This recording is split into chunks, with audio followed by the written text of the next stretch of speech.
జనగామ జిల్లా కలెక్టర్ కార్యాలయంలో ఓ వికలాంగుడు పెట్రోల్ బాటిల్తో హల్చల్ చేశాడు.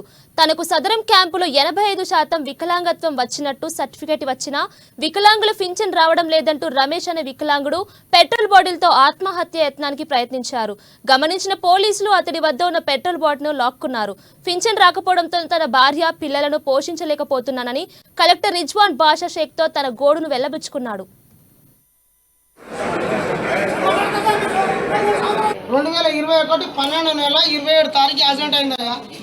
సర్టిఫికెట్ 2022 9 నెలల నాకు సర్టిఫికెట్ వచ్చిందయ్యా. సర్టిఫికెట్ వచ్చినాక నెలకే రాపించిన పింఛన్ 11 నెలలు రాపించిన 2022 11 నెలల పింఛన్ రాపించిన.